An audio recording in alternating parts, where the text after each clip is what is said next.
I got you. All right, cool. There you are. Welcome back, Air. Hey, Tom, how's it going? It's good. I'm filling your seat, my friend. I'm not doing that great of a job. I can't fill your. It's like standing on the shoulders of a giant over here. But kind of miss you, my friend. Well, it's good to be here on my stream. But the best part is I'm in one of the historic locations of the actual InfoWar. This is ground zero of the InfoWar. I'm in the InfoWar studio right now. I just wrapped an interview with Harrison Smith. We went for like 50 minutes. It's going to run tomorrow, so make sure you're following Harrison Smith on all of his socials so that you can listen. It was a great interview that we did. Great conversation. Awesome. And so where'd you guys kind of get into a little bit? Was some of the Illinois stuff covered, or a little preview for the crowd that's here? Yeah, we did. We did get into what was going on in Illinois with the Q Center, how that information came about. And of course, the latest developments with the bomb threats that were occurring and the evacuations. We also got into some of the origins of the Next News Network, how that came about. We talked a little bit about what's happening in Cambodia with respect to the road that's being named after Donald Trump Highway, one of the biggest roads in Cambodia, and of course the Nobel Peace Prize that Donald Trump has been nominated for. And of course, also like the massive outcry from the Cambodian people who just want peace in their country so that they can, have prosperous lives, but they're constantly being disrupted by all this war. So Donald Trump bringing peace to that region as well. Not many people talk about. They want to talk about, Iran. They want to talk about Israel.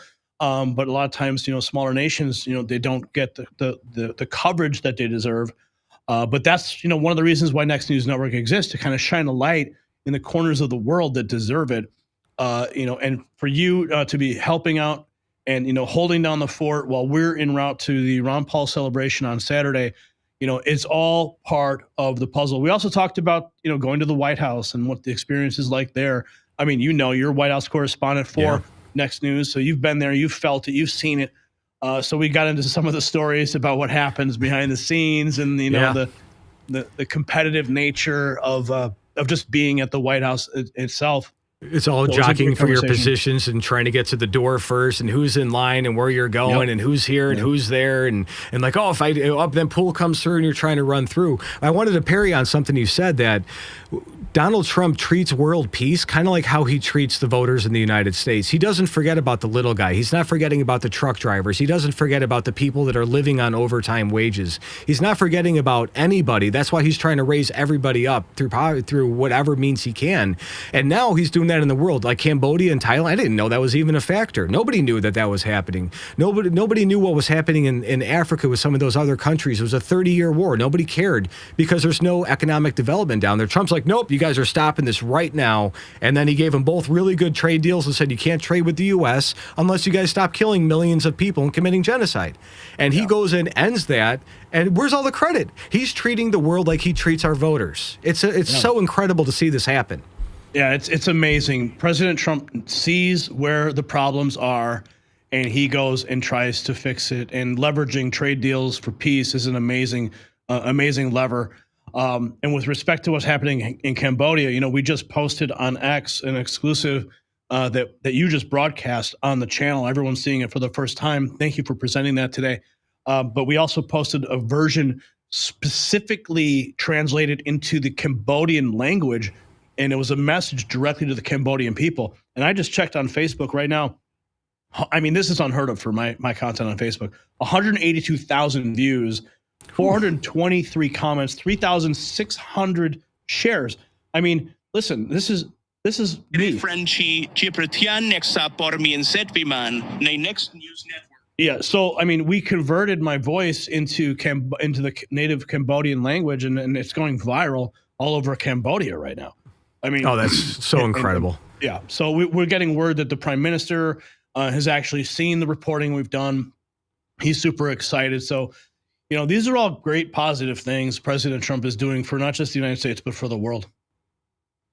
Yeah, let's give some shout outs to Mike Alfaro for help making all this happen and making sure that he's keeping everybody in the loop. And I know you called him out in your video too. Mike's one of the power players behind the scenes that's helping connect all the dots and make sure things are going right.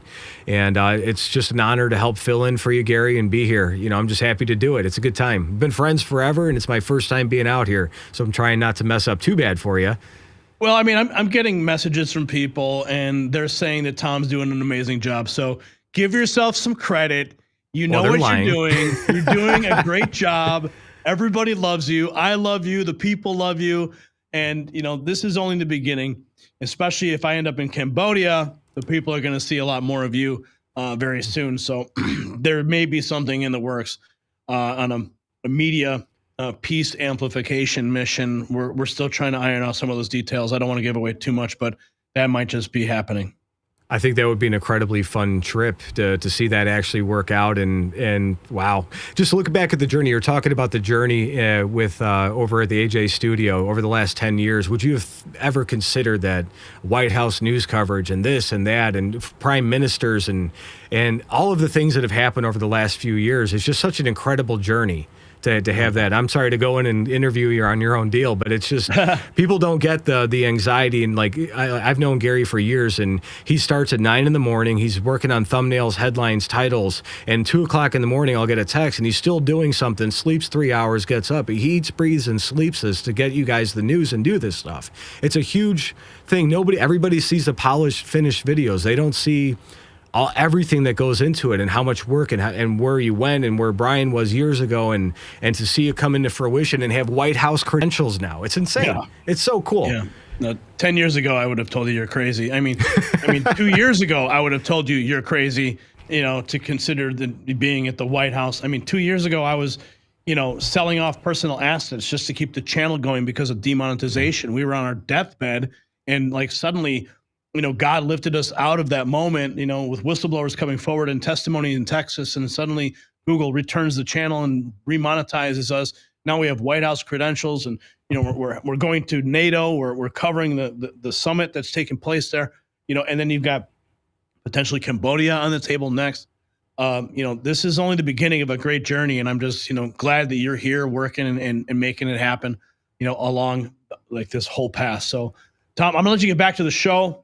I've got to get back in the car. We've got to head down to Lake Jackson to cover the. I'm going to be a guest. Obviously, I'm a VIP guest there, and I'll be giving a toast on the main stage. I believe around 3:15 on Saturday.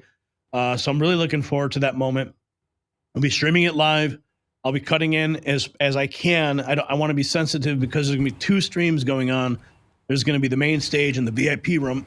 So we will be carrying those streams, simulcasting it on Next News Network on all platforms, but then I'll also be cutting in live is not to interrupt with, you know, the festivities. So just stay tuned. Saturday is going to be awesome. Well, awesome. You guys have a safe trip, drive safe, and, you know, say hi to the fam and kids when you get there for me, all right? God bless. Thank you, Tom.